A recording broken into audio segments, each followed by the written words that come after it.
finally this controversy has been put to sleep. Thanks a lot, Sapna, for joining us with that story. It is a huge development and one that is being welcomed by industry. To talk about this more of this issue, we have Mukesh Butani, the chairman of BMR Advisors, and Daksha Bakshi, the executive director of Khaitan and Company, Menka Doshi, joining us to take us to the interview with both of them. Over to you, Menka. Well, Nayantara, as they say in Hindi, der aaye, durust aaye. Let me welcome both Mukesh Butani and Daksha Bakshi to this conversation. I'm not sure, Daksha, that this was a conclusion that the CBDT could not have arrived at a very long time ago, based on previous AAR rulings as well, which have said exactly the same thing. If you have no place of business in India, then how could you compute your financials as per the Companies Act? And if you couldn't do that, on what would we levy MAT? But we finally do seem to have resolution in sight, you would say. This is good news for all foreign investors. The exemption for foreign portfolio investors came in earlier, and now it's here for those foreign companies that do not have a place of business in India, including do not have a permanent establishment. I think it's very good news. And you said it right, der aaye, durust aaye.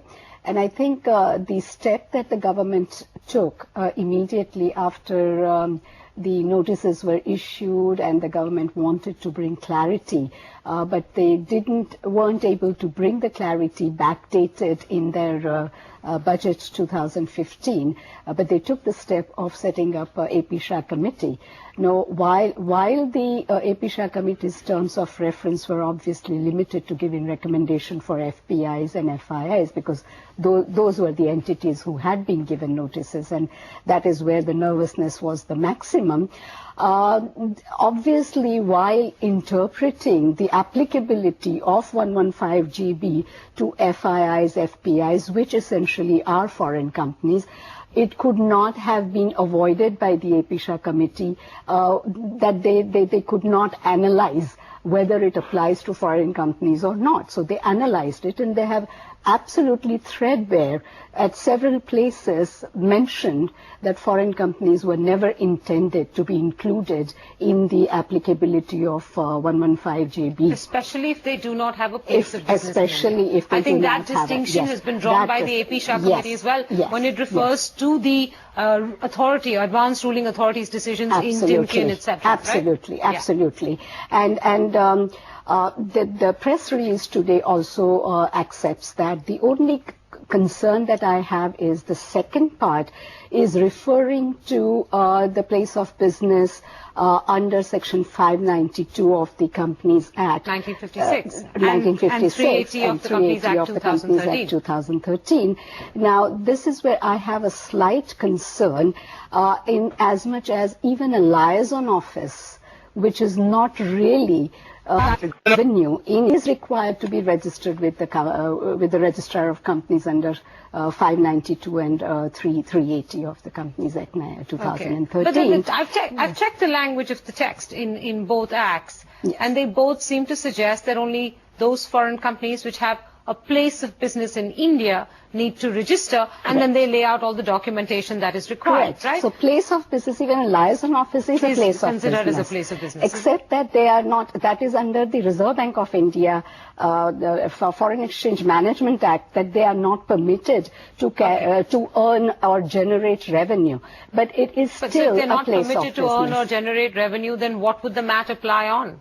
That is precisely the reason why I'm a little concerned about that, and it would have been a little bit better for the government to, clarify that aspect as well. And I hope it is clarified in the law when we see the fine print of the law. Mr. Butani, I'm sure you would welcome this as very good news. I know that you do represent several foreign companies, and I know they were very anguished when the distinction was made between foreign portfolio investors and those foreign companies that did not have a place of business in India. So this is, broadly speaking, at least for those foreign companies that don't have a place of business in India, very good news.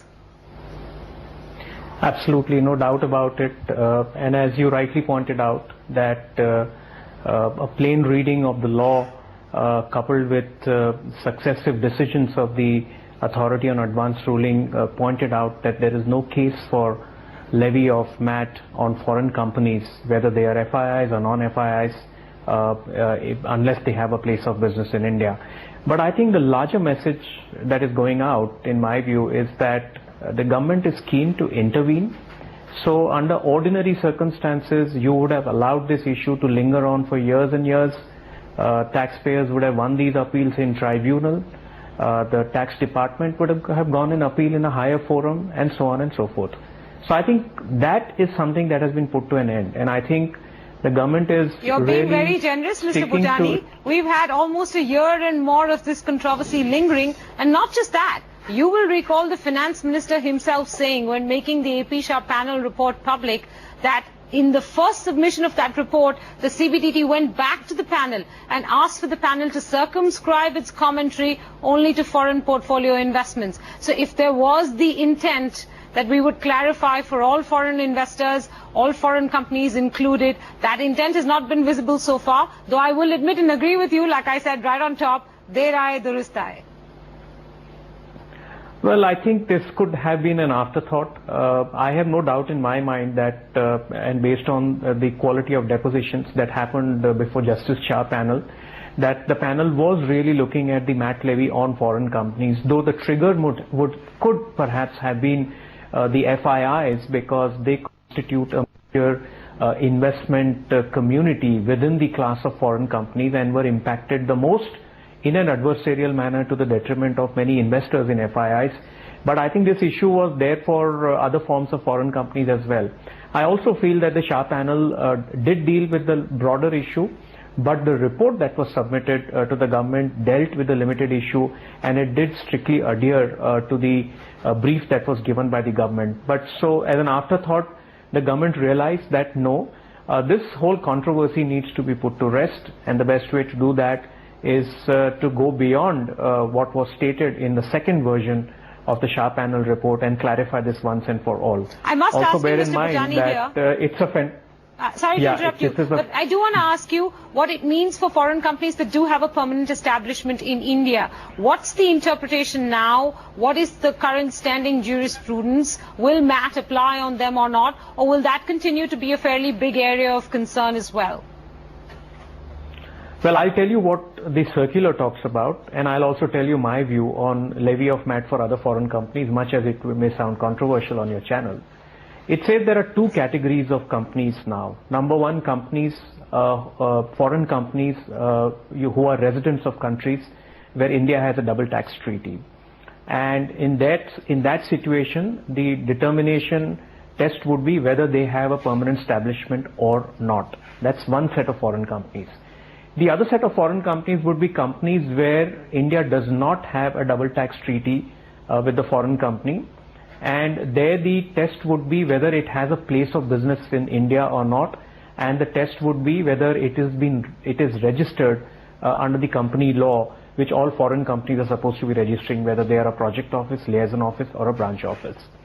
Now, my fundamental issue continues to be that the very basis for levy of minimum alternate tax is applicable to Indian companies. These are the Indian companies that declare dividends. These are the Indian companies that have difference between the book profits and the tax profits, and it was introduced as an anti-avoidance measure. If I look at the purposive interpretation of the law on the very fact whether MAT should be levied on foreign companies or not, the first test itself fails, because a foreign company is India. Secondly, there is a difference between the corporate tax rate applicable to Indian companies and to foreign companies.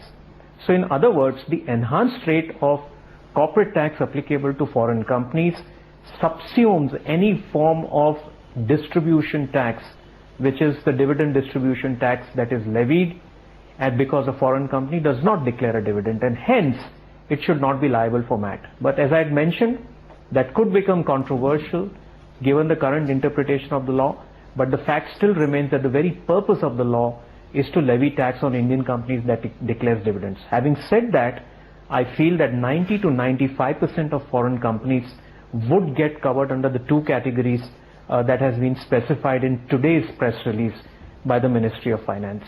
Okay, fair enough. So we do have 90 to 95% relief, and that's always a better position than 0% relief. Of course, all of this depends on the fine print of the law or the bill whenever, or the amendments, so to speak, whenever they're presented in public. I have one more question on what this will mean for the Castleton case. Very quick responses, if I could get. Do you expect the government to now withdraw and no longer will litigate that case, especially because in the case of Castleton, they were availing of treaty benefits to begin with, if I remember correctly. So is that the next step that we expect from here on, besides the fact that we'll be waiting for the fine print?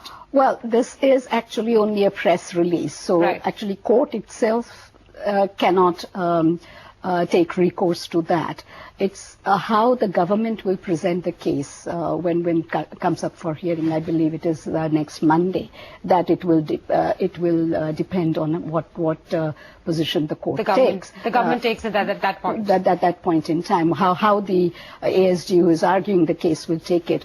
There is a possibility that they may say we need to now examine whether they have a permanent establishment or not.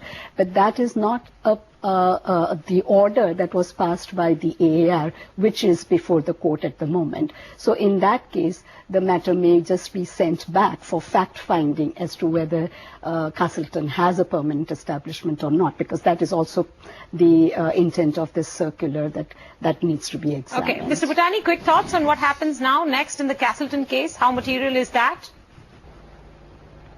Well, I think it could be too speculative to say anything because the matter is posted for the 29th of September.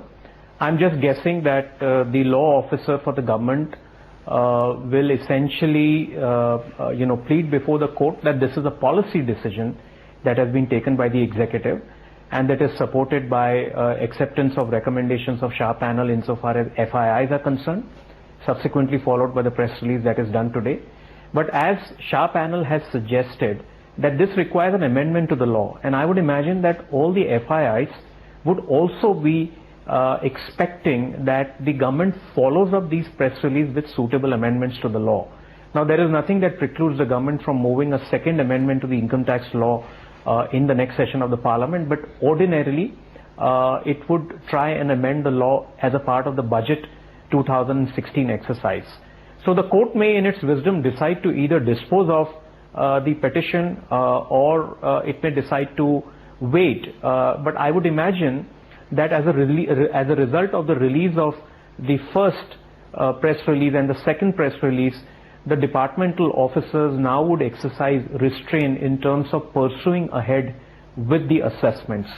Having said that, to the extent assessments were completed in March 2015 and FII taxpayers who have pursued the route of going to the dispute resolution panel, there is a statute of limitation for the dispute resolution panel to decide on that matter. So I would imagine that the court would be in an element of rush to be able to put an end to this controversy by deciding on it. Otherwise, taxpayers who have not pursued an appeal by way of a writ petition in the Bombay High Court or by way of intervention in the Supreme Court would find themselves like a gun on their head insofar as the statute of limitation on DRP proceedings are concerned. So that in simple English means, Mr. Butani, we need to see the government lawyer in court in the Castleton hearing either change position or withdraw the case, right? Well, yes. I mean, I don't know whether there will be a change in the position, but I think an assertion that this is now a policy decision that has been taken by the executive is something which would be de minimis that would be expected from the law officer. All right, I'm going to have to leave it there, but thank you to both of you for joining us. Like we said right up in the front, 90% good news is better than no good news at all, and today has been a good news day for tax, MAT, and foreign investors. Nayantara, it's back to you. And Lenka, we understand from our sources in North Block, the next wave of reforms could have something to do with direct tax and all those controversies to do with transfer pricing. We'll keep a tab on that. Thanks for taking us to that interview. We have to take a short break. On the other side,